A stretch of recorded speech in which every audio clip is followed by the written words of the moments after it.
And we are back live with another Between the Pages book chat. And today our guest is fantasy author Wayne Turmel, and he's here to talk about his urban fantasy book, Johnny Lycan and the Vegas Berserker, which is book 2 of the Werewolf PI series. Yes, and I did have to read that because it's a very long title and my There's a brain. lot going on there. The stuff we do to entice Amazon to help us find an audience Yeah, is all the it's keywords, degrading, but it's the game we play. all the keywords in the subtitles, yes. Of course, yes. Okay, so I'm gonna let you introduce yourself and take it away. Oh gosh, my name is Wayne Turmel. I am originally from a little town in British Columbia, Mission, BC. Hi, how are you? Now I live in Las Vegas. I have written about 15 books, I think, most of which are nonfiction and related to the dreaded day job. But Johnny Lycan and the Vegas Berserker is the 5th novel, and it is the second, as I mean, it's so succinctly put, of the Werewolf PI series. The first one being Johnny Lycan and the Anubis Disc. And so that's who I am and what the heck I'm doing. This would be the book. Isn't that a cool cover? I love Yeah, that. it's a very lovely cover. Okay, so tell us about the book. What's it about? What can readers Well, expect? for the well into the double digits of you who read the first book in the series, Johnny is a 30-ish, kind of a ne'er-do-well, trying to get his life together, as are most 30-year-olds in Chicago, including my daughter. And he's decided he wants to be a private investigator because he's got some skills there. The problem is, of course, that he's also a werewolf. So in the first book, he got himself a steady client. He's on retainer, so the bills are getting paid. Looks like things are going fine. In book 2, he gets sent to Las Vegas for what is supposed to be, and we're shocked to discover isn't, a simple retrieval job, and things go south. So it actually gives me a chance. In book 1, it was really Chicago centric, and there were a lot of jokes about Chicago that people who know that city kind of got. This is my chance to take a shot at where I live in Las Vegas. So it's kind of fun. Okay, so tell us about Johnny. What's he like? Johnny is a good guy with a raging monster inside of him. So Literally. he does try to be a good guy. He's got a very good supportive group of friends. His best friend Bill, uh, and Bill's grandma live upstairs in the 3 flat in Chicago, and they're Johnny's landlords, essentially. And in book 2, the problem is that Johnny is dealing with the fact that some of the rage in him is Shaggy, the werewolf, and some is just him. He was very successful collecting debts for bookies because he didn't object to occasionally punching people in the face. And he has to try to figure out which of his violent outbursts are Lycan inspired and which are him. And he doesn't like that part of himself very much. But he has to call on it because in this particular instance, there is the bad guy in this book is a Cliven Bundy inspired, cowboy ultra nationalist who has on his payroll a berserker who, if you know, and you write Norse fantasy, so there's a kind of couple of theories about the berserker, right? One is they're just big Viking guys who go crazy during battle. The other is that they're actually taking on the spirits of bears. So if Johnny is a wolf, and the Norse word is Ulfundar, if Johnny is an Ulfundar, then the berserker is, for lack of a better word, a werebear. And so that is the conflict in the story. And on top of that, he's got a coven of witches who are driving him crazy. and he actually gets himself a little legit love interest, which is fun. Okay, so what inspired this series? What inspired the series? I guess there's a couple of things. One is about 20 years ago, I read, more than that probably, I read Robert McCammon's Wolf's Hour. And I thought, this is cool. Not only is he a secret agent, not only is he a Russian secret agent, not only is a Russian secret agent fighting Nazis, but he's a werewolf Russian agent fighting Nazis. And I've always thought that was a super cool thing. And werewolves have always been my favorite horror trope.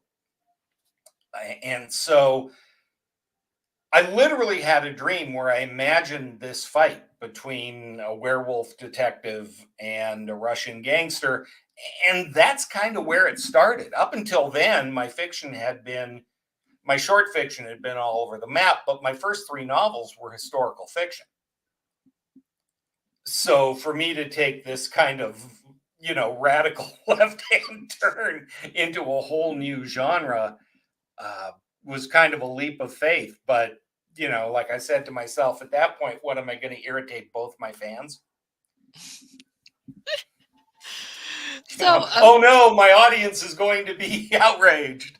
yeah, have readers compared it at all to the Dresden Files? Because I mean, it's set in Chicago. You've got Absolutely. Mostly in a good way. A couple of reviewers have said, Chicago's kind of done as an urban fantasy setting because of Dresden, but it's a great city. And if you're a werewolf, it's a good place to be. I loved my time in Chicago. We just moved to Vegas from Chicago, and I loved my time there. It's a very cool city. And of course, if you're a werewolf and you have your own fur coat, it's not bad, right? It's better than being in Vegas in 120-degree heat. So, the setting makes it very Dresden-y. The fact that it's a PI, and there's obviously magic at work. I don't go quite as far. There will be no fae, no angels. I have very strict limits about how weird the world gets. It's still weirder than Johnny would like it to be. In book 1, he thinks he's the weirdest thing out there. And he doesn't really believe in the occult. And he doesn't believe in all this stuff. And as the stories go on, he's kind of forced to acknowledge that there is weirdness out in the world. Yeah, it sounds like you're leaning more towards the supernatural, paranormal side of urban fantasy as opposed to, say, the more mythical side of it. Yeah, the mythical side, the fae, all that stuff. Urban fantasy is strange. I categorize it that because it's urban and there's magic, so I guess it's urban fantasy. I struggle with categories. Urban fantasy to me is much more.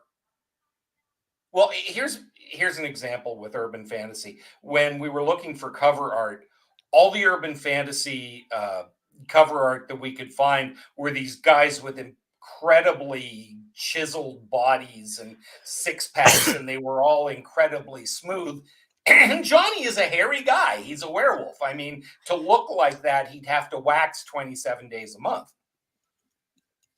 And so he doesn't quite fit that pretty boy, pretty girl genre of urban fantasy. So it's like everything I write, it's kind of hard to fit into a little niche. But excuse me for the coughing, by the way. No, that's fine. I can't believe I got all that out without choking on it. But yeah, Dresden is actually a pretty good, fits that Dresden, Shane Silver kind of smart alecky thing. I'm not quite as pleased with myself as Shane is, but if you enjoy those books, you're going to enjoy the Johnny Lycan books for sure. Okay, so what scene in the book or the series was the hardest for you to write, or type of scene? Interesting. I like the action scenes. I find those really easy to write. The hardest ones are the kind of bridge scenes where, okay, big fight is over. Now we have to kind of build up to the next big set piece. Those drive me crazy. And in this book, there's actually a sex/love scene. And they say, write what you know, which means I'm pretty much out of my element in that regard. So that scene was, I think I got it. I really like the woman that Johnny falls in love with in this story is really cool. I really like her a bunch, and the women in my writers critique group, all develop big old girl crushes on her. So I think I did pretty well, but that scene was tough. Yeah, the romance scenes can be tough. That's why I don't write them. I I did it. It makes perfect sense that I do it. And it's funny because there's a character in the first book that Johnny has this ongoing affair with, and it's much kinkier and less romantic and easier to write. Frankly, it's a glorified fight scene half the time.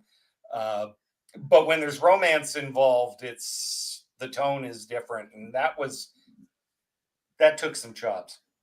Yeah. Okay. So, what was your favorite scene that you wrote, or type of scene that you wrote in the series or the book? My favorite scene in this book, um, actually, Johnny is trying to break into the compound to get the crystal egg, which is the MacGuffin for the series, right? It's what he was sent out there to get, and he is forced to fight live streamed on the dark web with the Berserker, who is in full bear form. And I think that fight scene is a lot of fun, and it's a really solid fight scene. And it's kind of what would happen now, right? The idea of people just duking it out, but also the idea that everything shows up on the web, and this is going to have implications certainly in book 3. Yeah. Werewolf werebear fight scene on the internet, live broadcast on the internet would have implications. The internet does not ever forget, and Johnny is about to find that out. Okay, so tell us a little bit about some of the secondary characters. Do any of them kind of step up and Oh steal man, scenes? there are a few secondary characters, I guess. The big one is the young woman that he falls for when he's in Vegas is Lucretia, who's known as Cree Jensen, who is part of the coven, and she really, really wants to be a true and proper witch. Her specialty, though, is potions. And they kind of put her down because she doesn't have the full powers that some of the people in the coven has. She just calls herself a hedge witch with a chemistry degree. And when Johnny first goes to her apartment, he basically says if Martha Stewart ran a meth lab, it would look like her workshop. That's a good line. And Cree is this very, very cool girl who not only is she a witch, but she also practices MMA. And so she is not a delicate flower.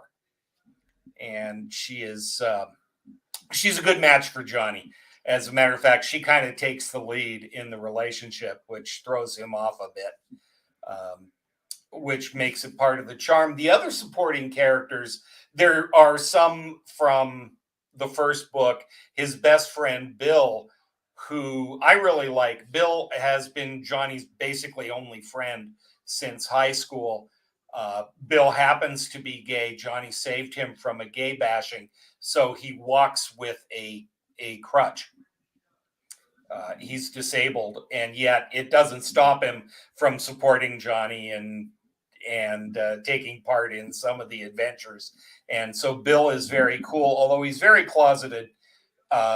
He thinks his Romani grandmother doesn't know, and Granny is way too worldly and way too badass not to be perfectly aware of what's going on. She is a trip. And another character that I wrote in the book, which originally appeared in a short story. I did a short story called The Clairtangentist, which appeared on Storgy Paranormal.com years ago, long before I ever thought about it. But he is this older African-American gentleman, runs a pawn shop, but because he's a clairtangentist, the objects in the pawn shop tell him their stories. So he can tell you whether an item is legitimately what it claims to be or not. Oh, And he's Johnny's first contact there, because if Johnny's going to risk his life for this MacGuffin, he'd like it to know that it's worth dying for. yeah, I would think so. So, what are your characters afraid of? What are they afraid of? Cree is afraid that she's just not good enough, which is not something that she is used to feeling. She's very smart. She's very accomplished in a lot of ways. Her power just isn't manifesting itself the way she wants to be. Johnny's fear is that underneath it all, he really is just this violent, irredeemable mook. And he doesn't believe that. He aspires to be a good guy, but he's got this thing inside of him that he doesn't know entirely if he's ever going to get his mitts around. It makes it hard. In the first book, we find out that he has a problem with relationships because on his prom night, which happened to coincide with the full moon, he almost attacked and killed his prom date. And it traumatized him to the point where he just doesn't engage in relationships. And so Johnny's trying to find his way through that while also saving the day from bad things that go bump in the night and making a living and all of that good stuff. Yeah, it sounds like a lot of fun. It is. I mean, not to be that guy. I happen to think this series is a lot of fun, and it's a friend of mine described it as if Jack Reacher was a werewolf, and that's actually not a bad idea of the tone of the book. So lots of action, lots of punching, and some howling There at the is moon. plenty of punching. There is plenty of punching. Like I say, it's not your standard, beautiful girl and beautiful guy finding their way through the fairy woods. This is a gritty detective story that happens to involve weirder things than Johnny has aspired to. In book 3, there's a magazine. There's a reporter for a magazine that shows up, and the magazine is called Horatio, as in there are more things in heaven and earth than are dreamt of in your philosophy, Horatio. And that's kind of also part of Johnny's deal, is he has to be open to the fact that he is not the weirdest or scariest thing out there. Okay, so I guess readers can look forward to more weirder and scary things in future books. There is at least a book 3. Okay, so you mentioned you've written historical fiction as well. Yeah. So are there any other genres you'd like to try in future? Boy, are there other things? I'm kind of toying with, there are a few historical eras that I think would be great to write in, or topics that would be fun to write. Whether there is a fantasy element to that or not, I haven't decided. One of my favorite TV series, and I'm old enough and pathetic enough to remember that there was this really terrible TV series called Time Tunnel that was about this series of time travelers who kept finding themselves in the midst of historical events. And something about that appeals to me. So, whether I write a real Foreign Legion novel or I write one about somebody being dumped into that time, that's kind of tempting to me. Yeah, well, historical fantasy is fun to write. I'm currently writing one, so yeah, mine's set in Venice with immortals and paranormal creatures. So Yeah, it's very fun. yeah, Which is why a lot of people who write epic fantasy kind of cheat. It's mm, like they set it in medieval times, but there's magic and stuff, right? I like if you're going to set it in a time period, I like it a little more meaty and realistic than that. That's why when I write Johnny, when he's in Chicago, I want it to feel like Chicago. Or when he's in Vegas in book 2, I want the audience to understand what it's like to be here, because this town is messed up. Yeah. Well, it does take a lot of research to recreate a historical city, and then change it so you have like mermaids in the canals and things. Exactly.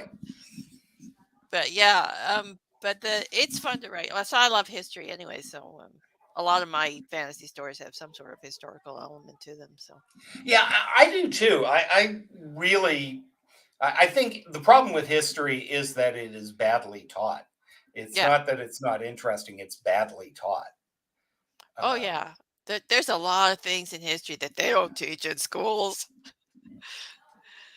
No, that is sadly the truth. Yeah, but it would be more fun if they taught those things in the schools, though. Oh man, there's like sex and death and Yeah. violence and adventure and all kinds of stuff, and Yeah. instead we get Yeah. the Fathers of Confederation met in a hotel room and banged it out.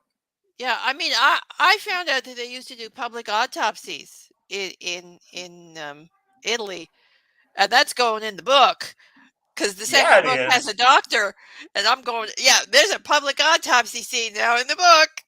So yeah, I mean, there's things that they don't teach in the schools and stuff, but they should really, because But I think even in books set in the modern time, part of our deal is to reveal cool details and cool things. Like, yeah, this isn't in the book, but one of the things I love about Vegas is there is stuff that happens here that just doesn't happen anywhere else, right? And you either embrace that and embrace the weird, or it freaks you out and you run screaming shortly after moving here, which I have several friends who moved here about the same time I did, and they're already gone, whereas I just embrace the chaos. yeah, And you want to get some feel of that, yeah. You gotta embrace the chaos wherever you live, actually. So that's true. exactly. But I've always lived in fairly chaos ridden places. I mean, I went to college and started in Vancouver, and then I moved to Toronto, and then LA, and then Chicago, and now Vegas. I change corners of the continent every 15 years or so. And you either embrace that or you don't. Mm. Okay, so I think that's a good note to end the interview on, embracing the chaos. And I'll let you tell everyone where they can find you and your books. Well, finding me is not difficult, frankly. I am pretty much everywhere. You can see down here is Twitter. My Twitter handle is W Turmel. I thought that up all by myself. My website is wayneturmel.com. And I am on Facebook, Wayne Turmel Author. Go figure. I just started Instagram. I'm not entirely sure why. I'm terrible at it and I hate it. But I'm told with the impending collapse of Twitter, it's what you got to do. And the book is the paperback can be purchased or at least ordered anywhere you buy paperbacks in almost any country. I know you can get it at Chapters in Canada. You can get it Barnes and Nobles, Amazon, all that good stuff here in the US. Waterston's in the UK for those who care about such things. The ebook is only available on Amazon, but the good news is it's available on Kindle Unlimited, which means have at it. Just remember to leave a review, darn it. Yes, definitely. Always leave a review for your author. Yes. We have so few. I mean, first of all, it's not like we get instant tons of cash from the books. And what little reward we get, I was a stand-up comic for 20 years. And so one of the most frustrating things for me, somebody explained this once, and this is exactly right. Writing a novel is like telling a joke and then waiting a year for the laugh. Yeah, that's about right. But longer in some cases. Well, longer in some cases, but toss us a bone is what we're trying to say. Give us a review. Let us know what you thought of it. because otherwise it's just echoing out in the void, making us slightly neurotic. Yeah. So anyway, on that note, we will say goodbye, and I'd like to thank you for being a guest today. It was a pleasure chatting with you. Nice speaking to you too, and thank you to everybody who paid attention and listened. Okay, so between the pages book chat, we'll be back next weekend with another author, and that's all for now. So bye.